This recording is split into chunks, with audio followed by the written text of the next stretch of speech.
Here is what they gave you.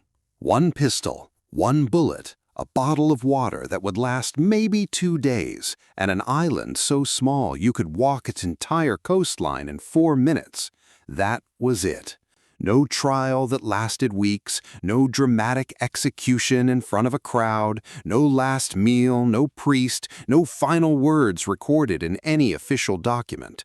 Just a rowboat, a short ride to shore, and then the sound of oars pulling away behind you, getting quieter, until there was nothing left but the ocean and the birds, and the understanding, slow and then all at once, that nobody was coming back.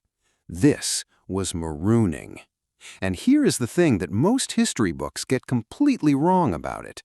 Pirates did not fear marooning because it was a death sentence. They feared it because it almost wasn't. A man hanged on the gallows was dead in under 2 minutes. A man shot by a firing squad was dead before he heard the sound. But a marooned man had time. He had days, sometimes weeks, to sit on that island and think about every single decision that brought him there, to watch the horizon for ships that never came, to feel his body break down slowly, first the thirst, then the hunger, then the skin cracking under the sun, then the mind going to places that no living person should ever have to go. The pistol was not mercy. The pistol was the cruelest part of the entire punishment, because it meant they knew exactly what was waiting for you, and they gave you one way out. Not rescue, not hope, just the choice of how long you wanted to endure it before you decided you had enough. That is what we are talking about today.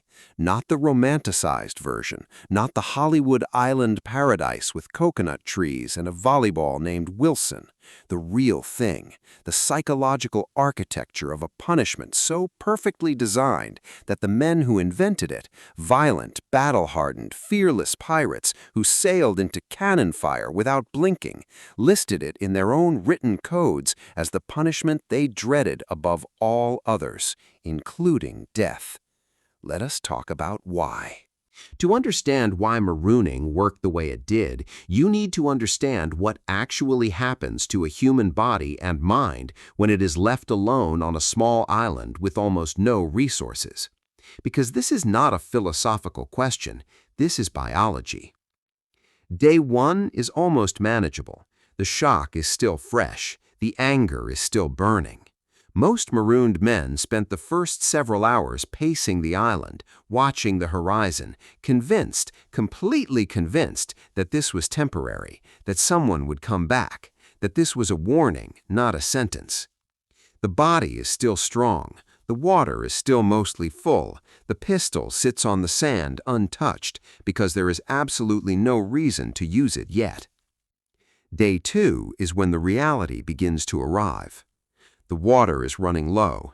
The tropical sun, which looked beautiful from the deck of a ship, is now relentless and personal. There is no shade that lasts. The small trees on most marooning islands were typically palms, tall with their canopy 30 or 40 feet up, casting almost no shadow at ground level. The sand reflects heat upward. The body is already beginning to dehydrate. Here is what dehydration actually does to a person, step by step, because this matters for understanding what was happening to these men. At 5% fluid loss, the mouth goes dry and the headache begins. Not a regular headache, a deep, grinding pressure behind the eyes that does not respond to rest. At 10%, the skin begins to lose elasticity, the eyes sink slightly. The body starts pulling water from non-essential systems to protect the heart and brain. Thinking becomes difficult. Simple decisions, where to sit, whether to move, start to feel complicated and exhausting. At 15%, hallucinations begin. And here is the brutal geography of the typical marooning island. These were not large Caribbean islands with freshwater streams and abundant fruit. Pirates specifically chose small, isolated outcroppings, sandbars barely above sea level, tiny coral islands with almost no vegetation, rocky spits of land in the middle of shipping lanes where no local population would ever come close enough to help. The selection was deliberate. The island had to be visible from passing ships because a completely invisible island defeated the purpose of the punishment. A marooned man needed to be able to see ships pass. He needed to watch them. That was part of the design. Imagine that. You are on day 3. Your water is gone. Your skin is burning. Your mind is starting to fracture at the edges. And on the horizon, clearly visible, a sail. Then another. Ships using the exact same lanes that your own crew used for years. Close enough sometimes to make out the flag. Too far for signal. Too far for anyone aboard to see a single figure waving frantically on a tiny island. You watch them pass. Every single one of them. That is when most men picked up the pistol. Not all of them. Some lasted longer.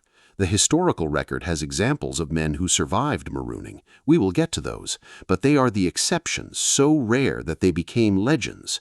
For the vast majority, the psychological collapse came before the physical one. And that was the genius of the design. The pirates who created the punishment understood something that modern psychologists have entire academic careers studying. The most destructive thing you can do to a human mind is not cause it pain. It is remove its hope. Pain can be endured. Pain has an end point, or at least the possibility of one. But sitting on an island watching ships pass while your body breaks down and your mind starts telling you stories, that has no end point. That just continues until the man on the island decides to end it himself. The pistol was not mercy. The pistol was the final piece of a perfectly designed psychological trap. Here is the part nobody tells you about marooning. It was not random. It was not the captain losing his temper and deciding to dump someone on an island. It was a legal process, written into the formal governing documents of pirate ships, subject to democratic vote, with specific crimes that triggered it and specific procedures that had to be followed before it could be carried out. Pirates were, in many ways, more legally organized than the governments hunting them, and their treatment of marooning reflects that. The most documented pirate codes of the Golden Age, Bartholomew Roberts, John Phillips, George Lowther, all included marooning as a formal punishment. But read those codes carefully, and something interesting emerges. Marooning was almost never the punishment for violence. Pirates who assaulted crewmates, who fought drunk, who caused injuries during arguments, they faced fines, loss of shares, physical punishment, but not usually marooning. Marooning was reserved for something the pirate community considered fundamentally worse than violence: betrayal. Specifically, deserting your post during battle, stealing from the common chest, bringing a woman aboard in disguise, giving intelligence about the ship's location to authorities, cowardice in the face of the enemy. These were the crimes that earned marooning, and the logic was precise and cold. A violent pirate was still a pirate. He was dangerous, he was a problem, but his violence was at least honest. It was a known quantity. You could manage a violent man. You could watch him. But a man who ran during battle had demonstrated something that could not be managed and could not be fixed. He had shown that when the moment came, when the cannon fire started and the boarding hooks went over the rail and every man's survival depended on every other man holding his position, this particular man would choose himself over the crew. And on a ship in the middle of the ocean, that was not just a moral failure. It was an existential threat to everyone aboard. You cannot put that man in the brig for a week and call it settled. You cannot fine him and trust that the lesson landed, because the next time the battle comes, and it will come, you will never know if he is going to hold or run until the moment arrives. And by then it might be too late. So you remove him completely, permanently, from the ship, from the crew, from the entire world if necessary. The vote was formal. Every crew member had a voice. The accused could speak in his own defense. Witnesses testified, and then the crew decided, not just guilty or innocent, but the specific punishment, the specific island, the specific provisions that would be left. Some crews debated whether to leave 2 bottles of water instead of 1, whether the prayer book was a genuine provision or a cruel joke, whether to maroon on an island that was at least near a shipping lane versus one that was genuinely remote. These debates were real, and they were recorded. Pirates sitting around arguing about whether leaving 1 bullet was humane or sadistic, while the condemned man sat nearby and listened to them decide his fate.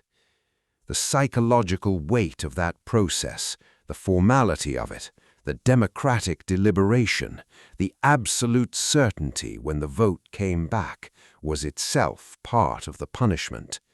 You were not the victim of a captain's rage.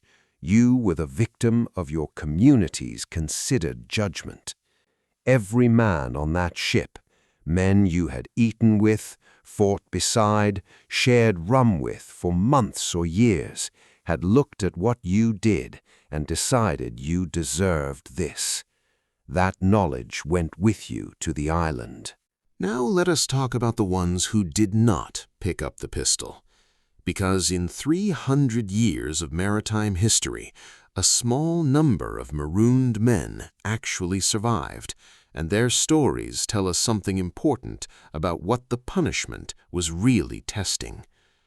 The most famous is Alexander Selkirk, Scottish sailor, chronically difficult personality, constantly in conflict with his captain on a privateering voyage called the Cinque Ports in 1704. Selkirk reached a breaking point. He believed the ship was unseaworthy, he said so loudly and repeatedly, and when his captain refused to listen, Selkirk demanded to be put ashore rather than continue on what he believed was a death voyage. He got his wish. They left him on Masa Tierra, an island off the coast of Chile, in October 1704. He had a musket, gunpowder, carpenter's tools, a knife, a Bible, and his navigation instruments. More provisions than most marooned pirates received. And unlike most marooning islands, Masa Tierra was large enough, about 35 square miles, to have fresh water, feral goats left by previous Spanish visitors, and enough vegetation to sustain a person.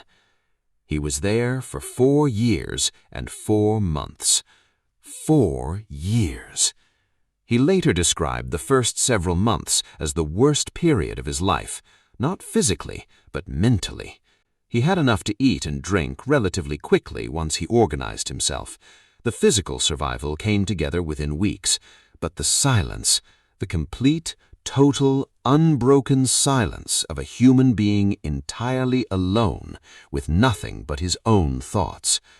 He described moments of such intense psychological despair that he could not move for days, just sitting, paralyzed by the absence of other people, of conversation, of even the background noise of other humans existing nearby.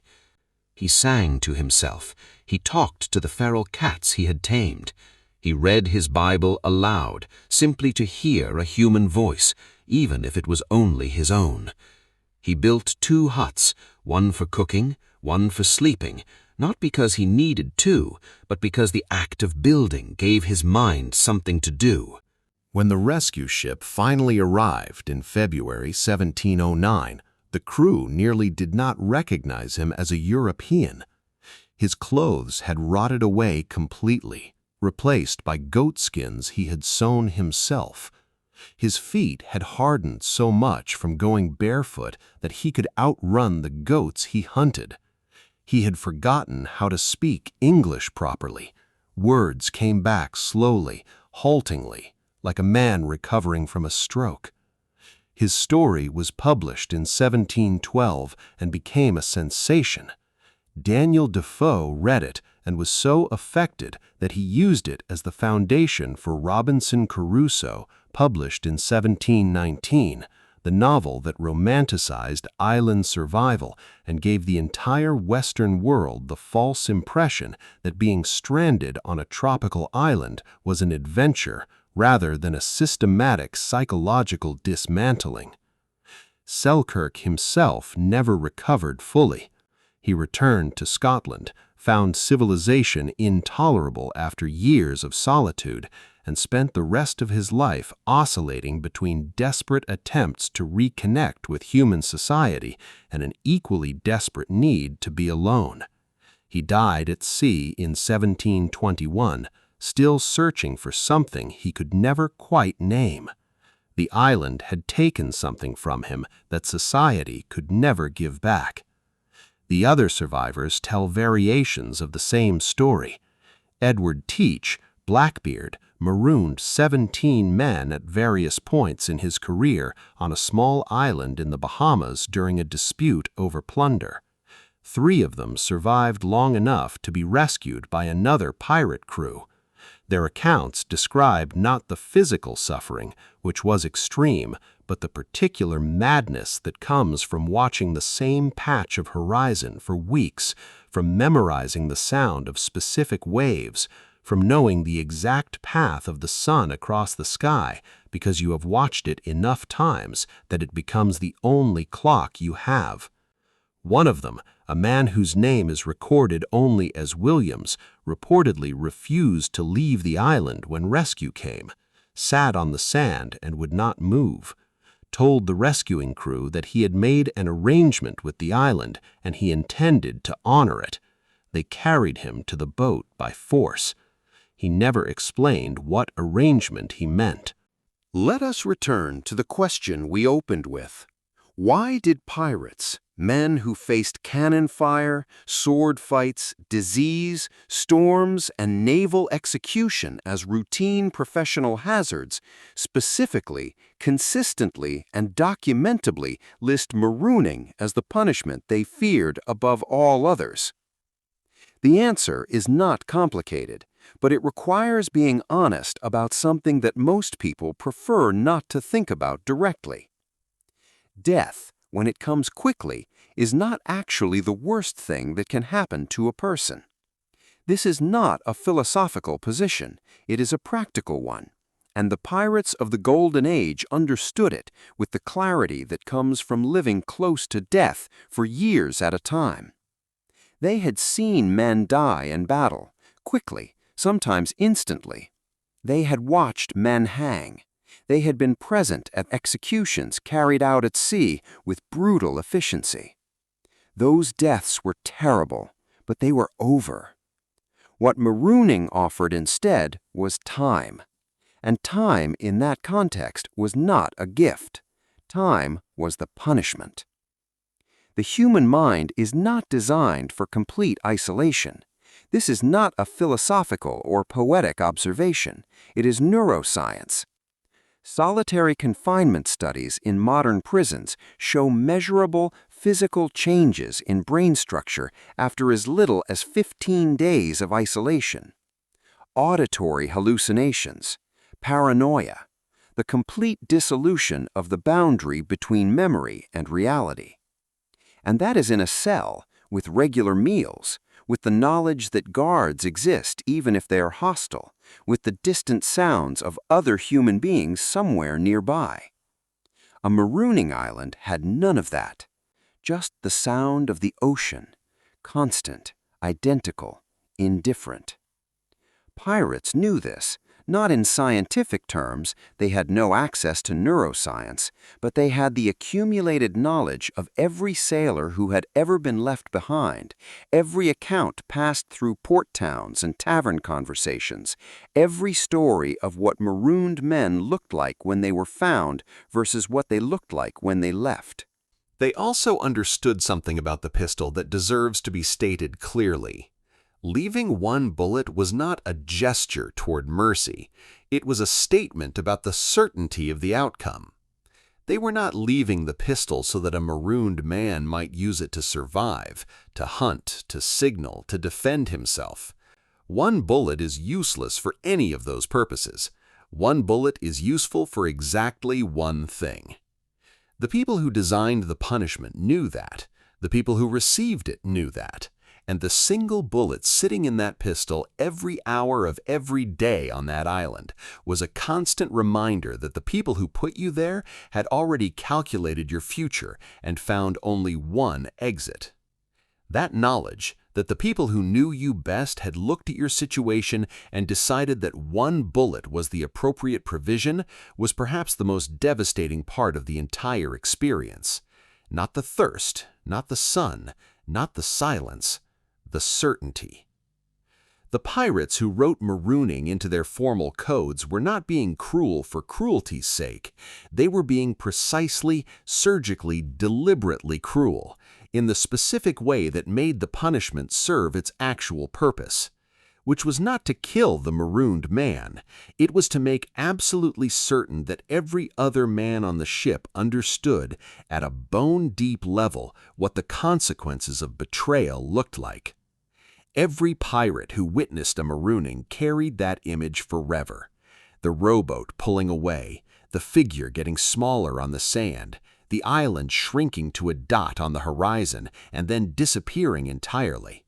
And somewhere back there, on that dot, a man with one bullet deciding how long he wanted to wait before he used it. You did not forget that. You did not betray your crew after you had seen that. That was what the punishment was really for. Not justice, not revenge, control, through the most precise application of dread that the 18th century ever produced. Alexander Selkirk, when asked years after his rescue what the hardest part of his time on the island had been, did not say the hunger, did not say the loneliness, though the loneliness was profound, did not say the physical deterioration or the psychological unraveling. He said the hardest part was the moment he stopped listening for footsteps. He described a specific morning, he could not say which week or which month, when he realized he had stopped turning his head at sounds behind him, stopped expecting, at a subconscious level, to hear another person approach. The habit of human presence, built over an entire lifetime, had simply worn away, and losing it, he said, felt like losing something he could not name but could not do without. He got it back eventually, imperfectly, incompletely, but enough to function. Most marooned men never got the chance. The ocean kept their stories, the islands kept their bones, and the pirates who designed the punishment understood, with a clarity that is almost admirable in its cold precision, that there are things you can do to a person that are more permanent than killing them. You can make them disappear while they are still alive, and you can give them one bullet and let them decide the rest themselves. If this kept you watching, subscribe. Every week, I cover the stories that go deeper than the surface of history. The real psychology, the real mechanics, and the real human cost behind the legends everyone thinks they already know. The next video is on screen right now.